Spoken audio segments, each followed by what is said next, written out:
Assalamualaikum warahmatullahi wabarakatuh. Selamat datang kembali di Birakat Pajak Online bersama saya Faris Sustian. Kali ini kita akan membahas tentang belajar tentang ketentuan umum dan tata cara perpajakan. Tapi kali ini kita akan membahas tentang nomor pokok wajib pajak. Kenapa ini penting? Karena ketika Anda akan membayar pajak atau ketika Anda melakukan administrasi di bidang perpajakan, maka hal utama yang harus Anda punya adalah nomor pokok wajib pajak atau NPWP. Nah, seperti apa nanti administrasinya dan apa itu NPWP, kita akan membahas di sini. Baik, kita mulai dari definisi NPWP itu sendiri. Dari definisinya, menurut undang-undang di KUP adalah nomor pokok wajib pajak adalah nomor yang diberikan kepada wajib pajak sebagai sarana dalam administrasi perpajakan yang dipergunakan sebagai tanda pengenal atau identitas wajib pajak dalam melaksanakan hak dan kewajibannya.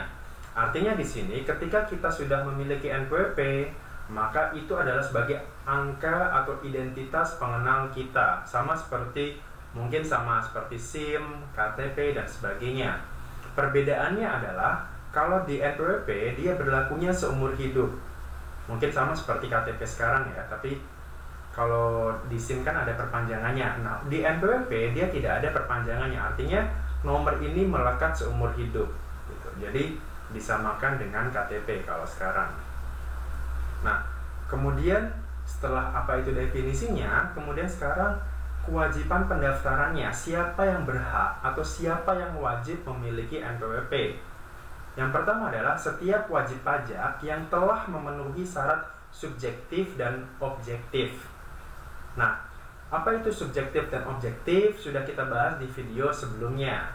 Nah, ketika subjektifnya terpenuhi, misalkan ya dari warga negara Indonesia, tinggal di Indonesia sudah lama, kemudian objektifnya dia sudah punya penghasilan, maka dia wajib mendaftarkan diri untuk memperoleh kartu NPWP.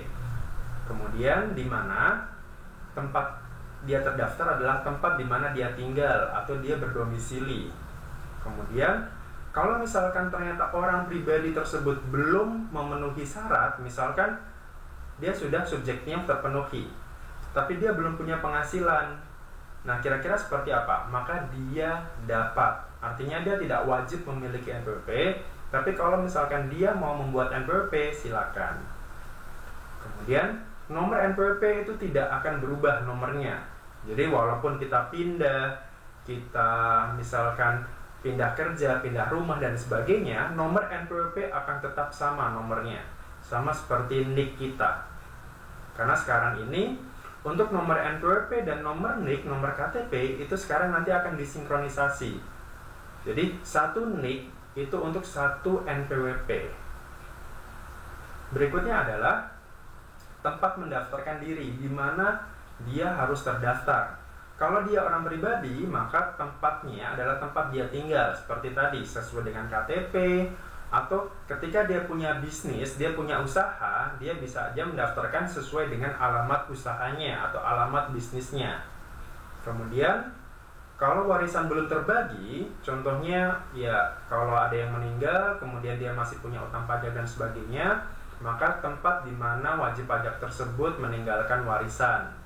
Kemudian kalau badan perusahaan, maka tempat pendaftaran atau tempat terdaftarnya adalah tempat kantor pimpinan serta pusat administrasi atau keuangan. Jadi misal dia ada beberapa perusahaan, dia ada beberapa cabang, maka yang dipusatkan atau NPWP pertama adalah di mana dia berpusat atau di mana kantor itu ada pimpinannya. Berikutnya, instansi pemerintah adalah tempat kantor tersebut berada atau tempat kantor kepala instansi pemerintah tersebut berada. Jadi pusatnya ada di mana. Setelah tempat pendaftaran, kita mulai dengan tata cara pendaftarannya. Untuk kali ini, untuk saat ini, pendaftaran NPWP sekarang melalui online. Alamatnya di irek.pajak.go.id. Jadi alamatnya ada di irek.pajak.go.id. Di situ tinggal kita registrasi sesuai dengan alamat email masing-masing. Pastikan alamat email kita valid dan bisa dihubungi, bisa kita buka aksesnya. Karena untuk pendaftaran satu nomor, satu email juga gitu. Jadi tidak bisa kita misal buat satu email untuk beberapa NPWP, maka satu email hanya untuk satu NPWP nantinya. Kemudian di situ kita harus mengisi formulirnya, isi ketentuan-ketentuannya. Nah, kemudian kita upload dokumennya. Jadi dokumen itu tidak perlu kita lagi sampaikan ke kantor pajak. Jadi cukup kita upload dokumennya. Untuk badan biasanya yang perlu kita upload adalah akte pendirian atau tempat kegiatan usahanya kalau kita punya usaha.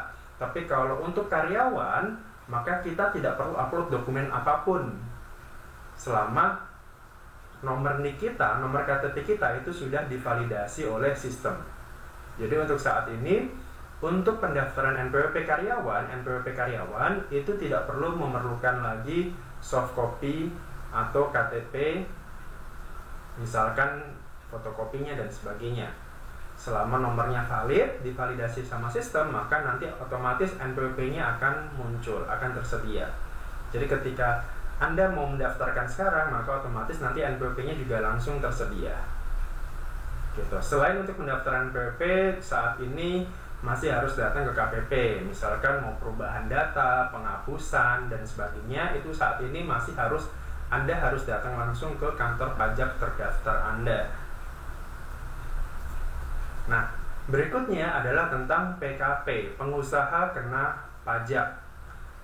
Apa itu pengusaha kena pajak? Adalah pengusaha, baik orang pribadi ataupun badan, yang melakukan penyerahan barang kena pajak BKP atau jasa kena pajak JKP berdasarkan ketentuan Undang-Undang PPN. Jadi di sini, kalau misalkan saya punya kegiatan usaha, kemudian saya melakukan penyerahan barang kena pajak, misalkan komputer, kulkas, AC, dan sebagainya, ketika sampai dengan batas tertentu, batas omset tertentu, maka saya wajib mengukuhkan diri menjadi PKP, pengusaha kena pajak. Jadi tidak semua orang jualan, orang berdagang itu kena PPN. Memang tidak semua memungut PPN. Ada batasan tertentu. Jadi pengusaha kena pajak adalah pengusaha yang melakukan pemungutan PPN. Nah, kemudian berapa kira-kira batasan tadi? Berapa batasan untuk orang tersebut memungut PPN, wajib memungut PPN? Batasannya adalah 4,8 miliar dalam 1 tahun ya. Jadi pengusaha melakukan penyerahan objek pajak sesuai dengan undang PPN, kecuali pengusaha kecil yang omsetnya kurang dari 4,8 miliar.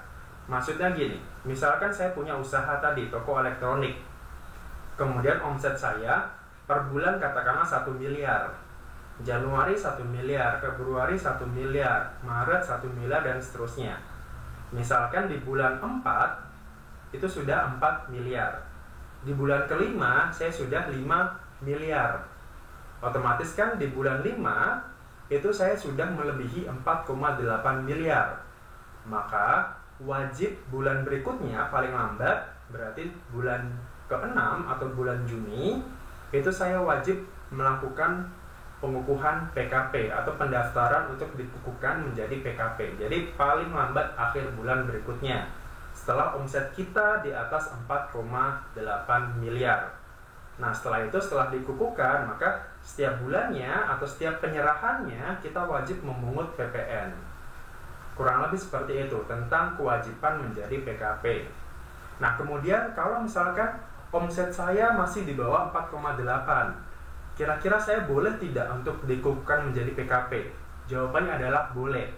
Dalam hal ini adalah pengusaha kecil dapat memilih untuk melaporkan usahanya guna dikukuhkan menjadi PKP. Artinya, walaupun omset saya misalkan baru 2 miliar, 3 miliar, atau bahkan mungkin masih ratusan juta, ketika saya ada proyek dengan pemerintah atau ada syarat yang mengharuskan saya wajib PKP, maka saya boleh dikukuhkan menjadi PKP. Artinya, dia boleh wajib.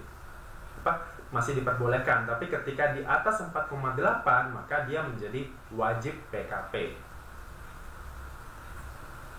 Berikutnya tempat pengukuhan. Ini hampir sama dengan NPWP tadi. Jadi tempat di mana dia ada kegiatan usahanya, tempat di mana dia tempat kedudukannya bisa, tempat kegiatan usahanya juga bisa.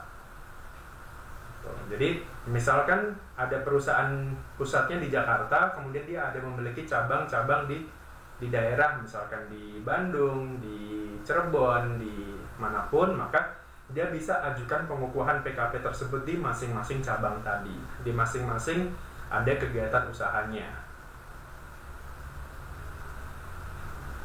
Tata caranya untuk saat ini belum bisa melalui IREK tadi atau belum bisa melalui online, tapi bisa datang langsung ke kantor pajak atau mungkin juga bisa melalui email gitu. Silakan dihubungi dulu tempat kantor pajak terdaftarnya. Kemudian ada syarat-syaratnya, ada formulir yang harus diisi, kemudian dokumen yang dipersyaratkan, ya paling tidak biasanya ada akte pendirian, dokumen kegiatan usaha, fotokopi SPT tahunan, NPWP, KTP pimpinan dan sebagainya. Itu ada di Per 4 tahun 2020 ini.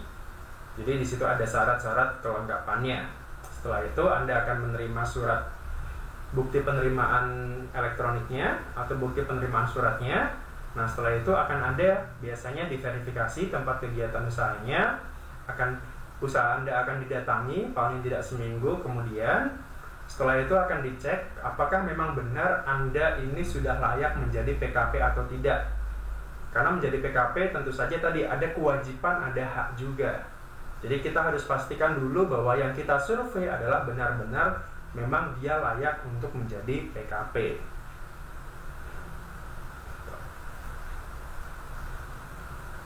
Terima kasih untuk materi kali ini, yakni tentang NPWP dan PKP.